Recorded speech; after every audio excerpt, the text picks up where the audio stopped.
June 10th, 2016. It's been a week since I began my search for Cresselia, and the journal so far has yielded no exponential results. Over the past week, I've done everything I can to find the Lunar Pokemon. However, she's rather insistent on not showing up. No matter what I do.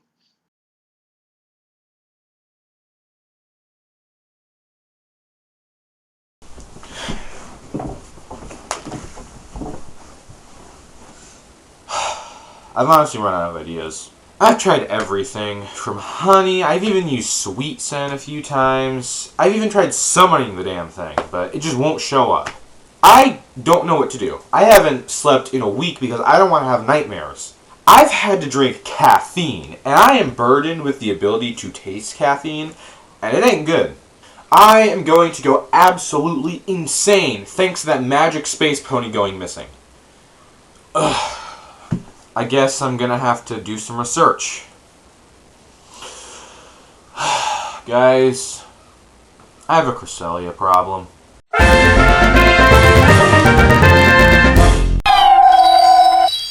That's right, this week we're talking about the lunar Pokemon Cresselia of the Sinnoh region and why it's just so damn hard to track down. And you know that if you saw the last video. To put it bluntly, we just don't know a whole lot about Cresselia. Which is why today I'm going to put together as much information about it as I can in order to better theorize as to where it could have gone. Let's begin with the basics.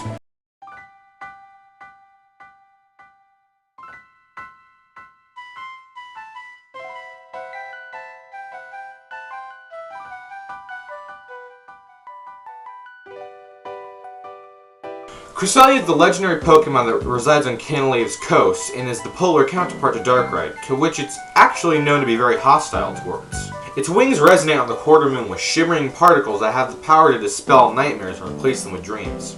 This energy is harnessed within its wings, which people often use to dispel nightmares, kind of like dream catchers in Native American culture. It may originate from the constellation Cygnus, or the Swan, to which Cresselia seems to be related. It is also akin to the legendary fowl, because those are a thing apparently, Saramana, which is a colorfully decorated bird said to bring good fortune. And now for some basic info fun facts. Cresselia is one of 6 legendary Pokemon with a fixed gender, it itself being female. The others being the Eon duo, which consists of both a male and a female, and the Forces of Nature trio, who are all male. And Heatran doesn't count because its gender isn't fixed, so don't badger me about it. Another fun fact is that Cresselia's primary colors are yellow, pink, and blue. Sound familiar? That's because those are the primary colors of the legendary Lake trio, Uxie, Mesprit, and Azelf, respectively. Now that all that basic stuff's out of the way, let's talk about the anime. Because it's literally irrelevant, but I still have to talk about it anyway. Sometimes it's hard to know which way you're supposed to go. Cresselia debuted in the 507th episode of the Pokemon anime Sleepless and Pre-Battle. Amazing name if you ask me. In which it assists the main characters in warding off Darkrai. This episode currently stands as Cresselia's only major anime appearance. In the episode, Team Rocket's back at it again running amok, generating nightmares for the residents of Canalea City with their special nightmare machine. All the while selling fake Lunar Wings to make some quick bucks. The machine is quickly disposed of along with Team Rocket. However, the electromagnetic waves from the machine have summoned the real Darkrai. So the group of Ash, Dawn, Brock, and Officer Jenny have to travel to the Full Moon Island to get a Lunar Wing and call forth Cresselia in order to ward off Darkrai. They are pursued by Team Rocket, who want to capture Cresselia and Pikachu, because that's all they ever do. Of course, Team Rocket fails and the group returns to Canalea City, in which Darkrai and Cresselia engage in battle. The episode concludes with everyone heading off to bed in preparation for Ash's battle with Byron. Okay, the anime wasn't completely irrelevant. We did learn that Cresselia has an annual migration pattern in which it comes to the mainland once a year. But according to the journal, Cresselia never returned, so what could that mean? Oh well, let's talk about the video games.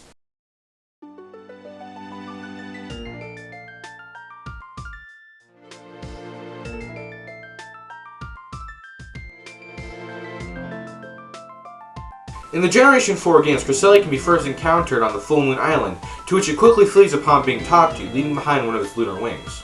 It then becomes the bane of every Pokemon trainer's existence from then on. It becomes a roaming Pokemon.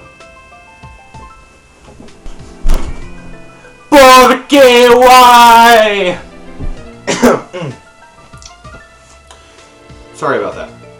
Anyway, in any other games post-Gen 4, Cresselia becomes a fixed legendary, appearing on the marvelous Bridge of Pokemon Black 2 and White 2, and the Crescent Isle in Pokemon Omega Ruby and Alpha Sapphire. Wait, that's it? Jeez, for a legendary, Cresselia is really underwhelming. Whatever, let's talk about it in battle.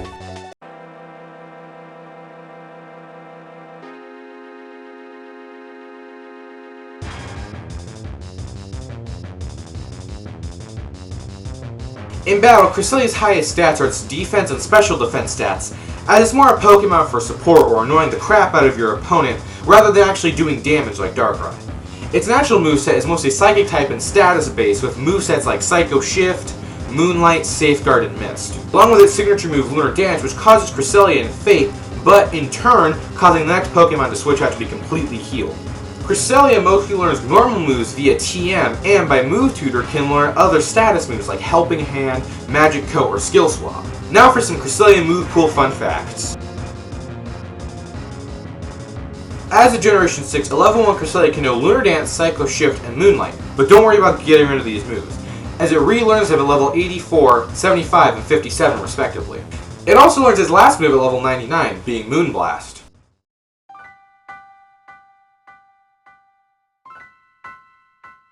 Cresselia is a Pokemon shrouded in mystery, possibly because it only appears once a year.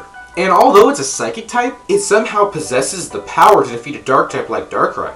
Jeez, no wonder it wants to keep to itself. It doesn't want anyone getting to its power. Cresselia really is enigmatic, probably the most out of any legendary. Hell, we know more about Mewtwo than we do Cresselia. I suppose the fruits of my investigation were all rotten, because all I have learned today is that Cresselia only comes to the mainland once a year, but hasn't returned to Full Moon Island in over 13 years. But that does beg the question, where did Cresselia go? I mean, what drives a magic space pony away from its own island? Perhaps I should convene with the journal again, but I don't know how much good that's going to do me. Alright, let's see what we have to work with.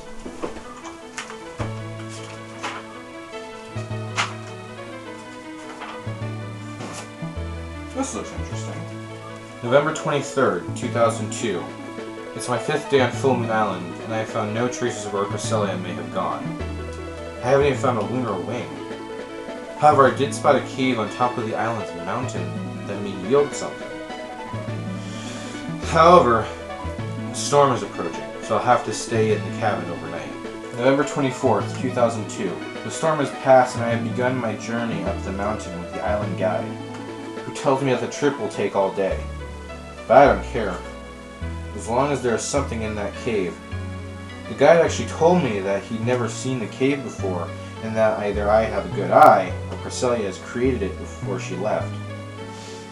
Hopefully I'll figure something out soon. November 25th, 2002.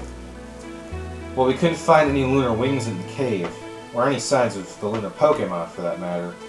We did find some odd runes on the cave walls. They seem akin to runes I'd seen photos of in the east. I photographed every single inch of this cave. Perhaps these symbols may be able to tell me where Cresselia went off to. Hopefully I can find someone who can translate the runes. I'm so close to my son. That's it? Great. I guess I'm on my own now. There aren't any of the photos the writer talked about in here, but there are some sketches. Guess I'll start there.